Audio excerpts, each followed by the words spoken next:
c'est globalement à l'échelle populationnelle dans votre population de malades, ce n'est pas une nécrose tubulaire. Alors, voici mes conflits d'intérêts. Ça, c'est la vue classique de l'insuffisance rénale aiguë, celle que l'on a tous appris, celle que l'on apprend encore aux externes. Elle a l'avantage d'être extrêmement didactique, de séparer les insuffisances rénales aiguës en fonction du mécanisme supposé, entre l'atteinte fonctionnelle ou pré-rénale, l'atteinte organique, avec en réanimation principalement la nécrose tubulaire qui est suspectée, et puis l'atteinte obstructive qui, elle, a une existence indéniable, même si c'est un groupe de malades qu'il ne faut pas rater, mais qui est assez rare. La distinction entre insuffisance rénale fonctionnelle et insuffisance rénale aiguë organique est principalement liée au mécanisme supposé, à la réponse rénale. L'insuffisance rénale fonctionnelle serait une baisse du débit de filtration glomérulaire en réponse à une hypovolémie réelle ou relative, une vasoconstriction de l'artériole efférente glomérulaire pour contrôler la baisse de débit de filtration glomérulaire et une fonction tubulaire conservée avec réabsorption d'eau et de sel en réponse à l'hypovolémie réelle ou relative.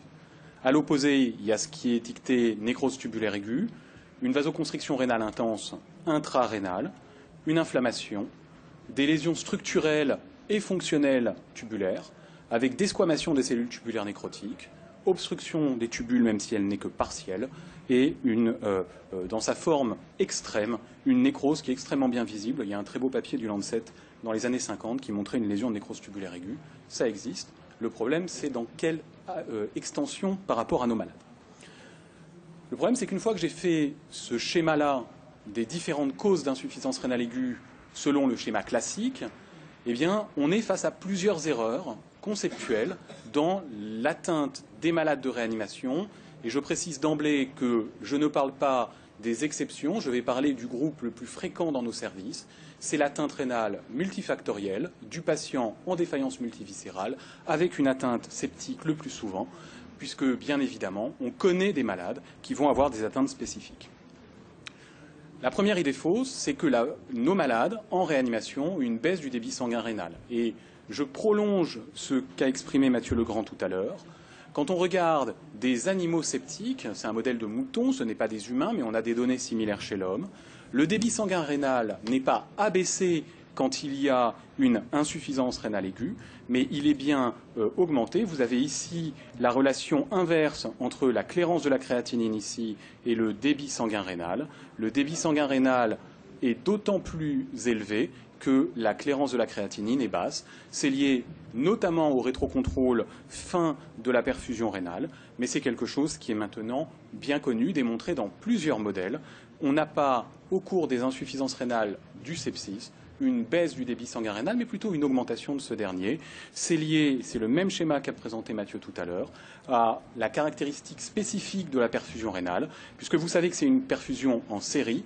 Vous avez ici les artères à destinée corticale qui vont donner l'artériole afférente, l'artériole efférente, puis les artères à destinée médulaire, avec de très nombreux shunts entre le début du tubule et la fin du tubule pour limiter le lavage de la zone médulaire qui permet de concentrer les urines et donc une hypoperfusion systémique au niveau médulaire qui est bien connue et qui explique que finalement, s'il y a une baisse de la perfusion rénale, elle se passe très en aval de l'artère rénale et il est peu probable que dans le groupe des malades dont je vous ai parlé tout à l'heure, une augmentation de l'hémodynamique macrosystémique puisse permettre de contrôler les atteintes très distales que je vous présente.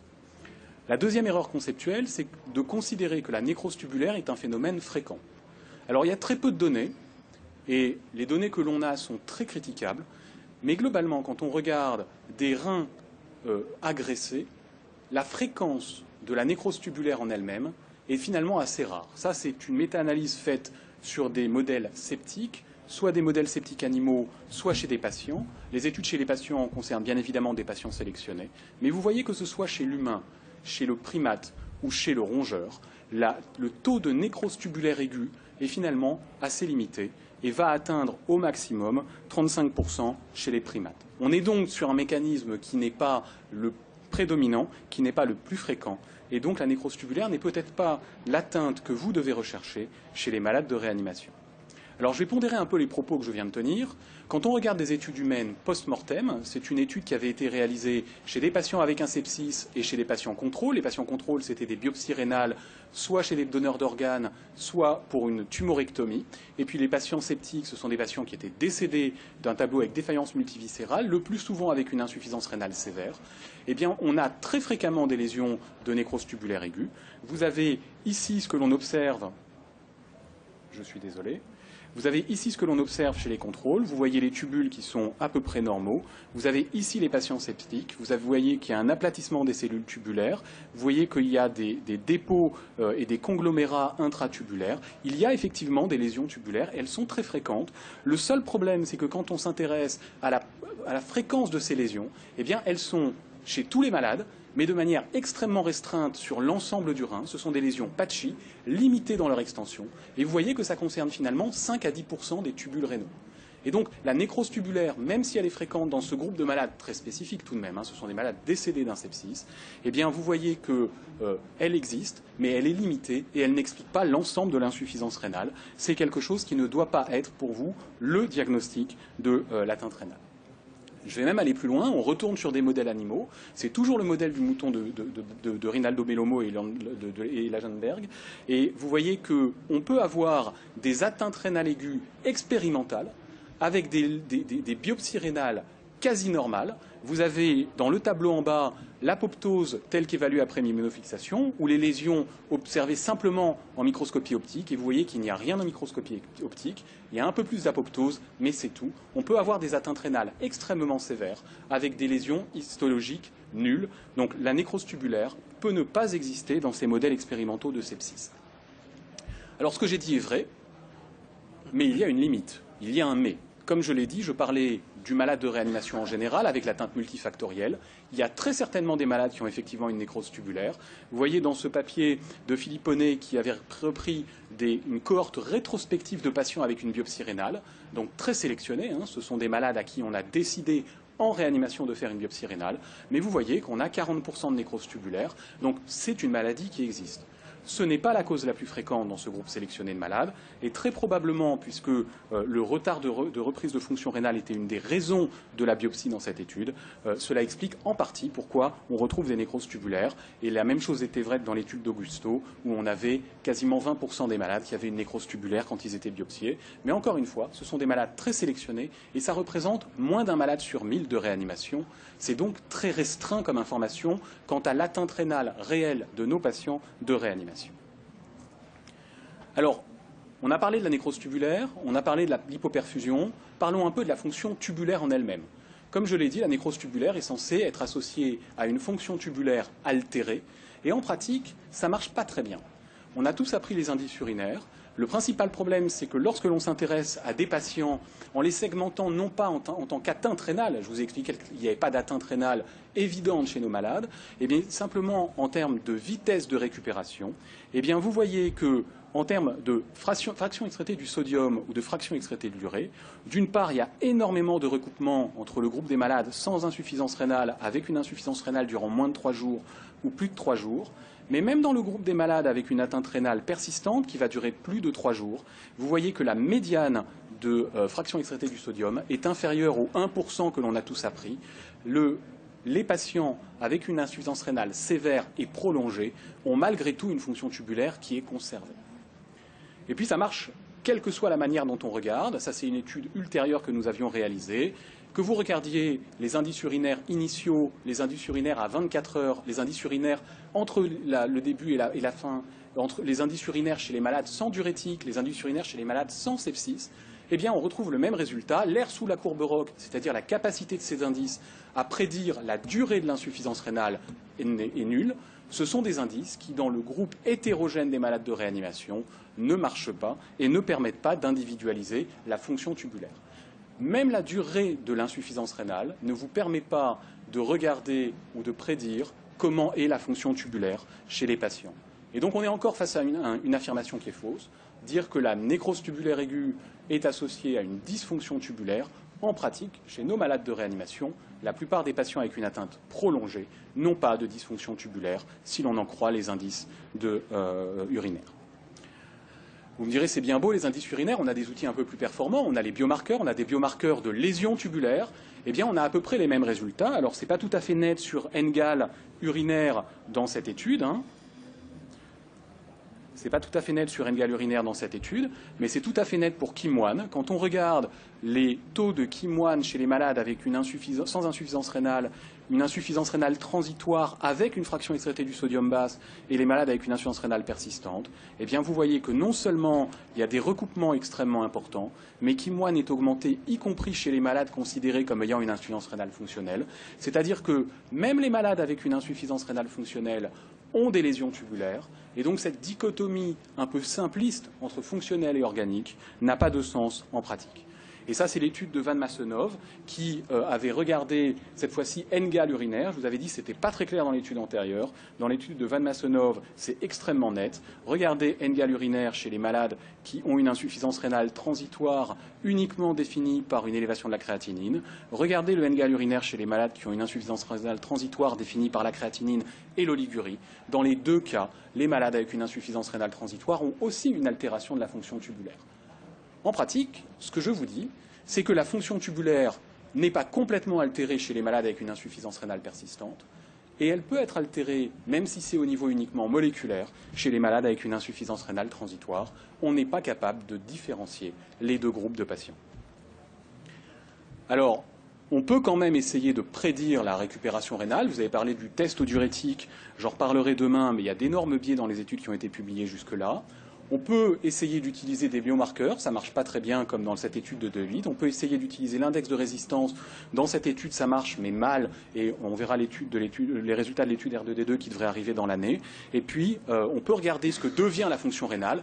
Mais d'un autre côté, si je devais vous dire que pour évaluer les capacités de récupération rénale, on regarde ce que devient le rein pendant 24, 48 ou 72 heures, je pourrais même aller plus loin et vous dire qu'à 3 jours, si je regarde pendant 3 jours ce que devient la créatinine, eh bien j'aurai une aire sous la courbe ROC parfaite pour prédire ce qu'est devenu la fonction rénale à J3. C'est effectivement enfoncer un peu une porte ouverte, mais ça fait quand même mieux que tout ce qu'on peut avoir inventé jusqu'à maintenant. Alors le tableau global qui commence à se dessiner, c'est plutôt un tableau d'un continuum entre des atteintes de perfusion, qui sont principalement des atteintes microcirculatoires au niveau tubulaire, en partie liées à des lésions endothéliales, en partie liées à des conglomérats de rouleaux d'hématie, des lésions interstitielles, principalement inflammatoires, liées aux molécules d'agression, et puis des lésions tubulaires qui ne sont pas tant de la nécrose tubulaire que de la dysfonction tubulaire, avec des anomalies de fonction tubulaire plus que des lésions de nécrose ou d'apoptose chez les malades de réanimation en général.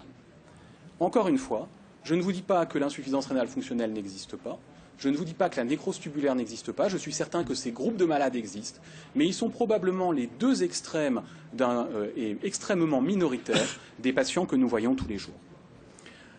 Ce tableau, qui avait été proposé par la DQI, est certainement vrai. Il y a des patients avec une atteinte rénale qui ne se manifestent pas encore selon les critères des KDIGO dont a parlé Mathieu précédemment. Il y a des malades avec une insuffisance rénale fonctionnelle, il y a des malades avec une insuffisance rénale organique. Mais en pratique, si je devais refaire ce tableau, je ferais des peptatoïdes imbriqués, puisque c'est probablement ça la réalité. Il y a des malades avec un peu d'insuffisance rénale fonctionnelle, beaucoup d'insuffisance rénale organique. Les groupes entre les malades ne sont pas clairs, et très probablement, ça donnerait une figure qui serait beaucoup moins jolie et beaucoup moins présentable. Raison pour laquelle je ne m'y suis pas lancé, d'ailleurs, vous remarquez. Il n'y a pas que des malades avec les deux extrêmes, il y a des malades avec des atteintes qui sont des atteintes spécifiques, il ne faut pas les oublier. Quand on regarde les deux études qui ont regardé la rentabilité des biopsies rénales en rétrospectif, on retrouve toujours les mêmes patients, beaucoup de glomérulonéphrite, et notamment de glomérulonéphrite extracapillaire, un peu de lésions de vascularite, notamment de microangiopathie thrombotique, un peu de lésions interstitielles aiguës. Et c'est pareil pour l'étude d'Augusto. On a beaucoup de microangiopathie thrombotique, beaucoup de vascularite avec de la glomérulonéphrite extracapillaire, un peu de lésions interstitielles. Et ce ne sont pas des mêmes groupes de malades, mais si je devais reprendre les atteintes spécifiques, je vous proposerais de les segmenter en deux grands groupes. Et ces deux grands groupes ne sont pas liés à la pathologie que l'on va trouver, mais plutôt à sa présentation clinique. Il y a le groupe des présentations cliniques qui sont assez claires. Vous avez un malade avec une atteinte extrarénale de vascularite, un syndrome pneumorénal ou une protéinurie d'ordre néphrotique, il va falloir aller chercher la glomérulonéphrite extracapillaire. Vous avez des malades avec un myélome, il faudra se poser la question de l'atteinte myélomatose spécifique, éventuellement doser les chaînes légères urinaires, doser les chaînes légères plasmatiques, peut-être aller à la biopsie, je n'en sais rien. Vous avez des malades avec une thrombopénie. Je vous rappelle que tous les malades avec un PTT ont une thrombopénie, même si ce n'est pas vrai pour les SHU atypiques. Vous avez un malade avec un orteil bleu, une chirurgie vasculaire, des anticoagulants, vous allez aller chercher le syndrome des emboles de cholestérol. Ça, c'est des groupes assez clairs. Il faut y penser, il faut les chercher, mais c'est des groupes assez clairs.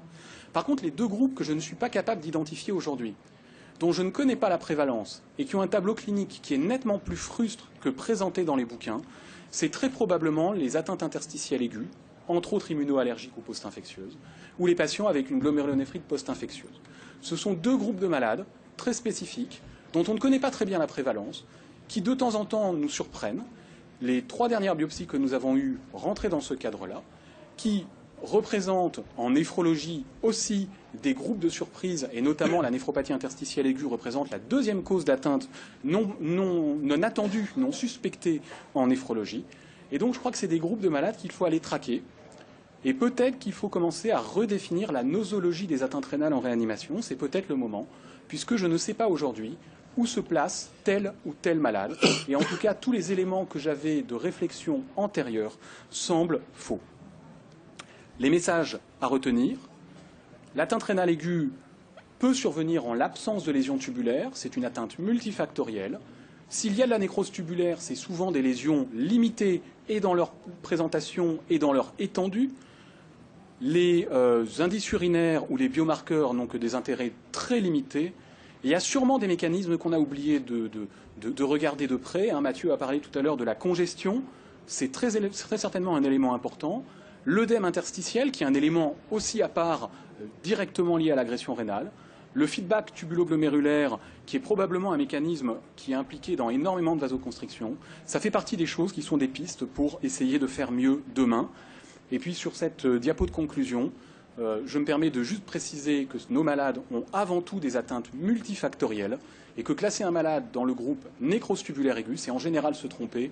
Ça veut dire qu'il faut aller chercher, traquer les causes et probablement essayer pour l'avenir de faire mieux dans la classification des malades avec insuffisance rénale aiguë. Je vous remercie de votre attention.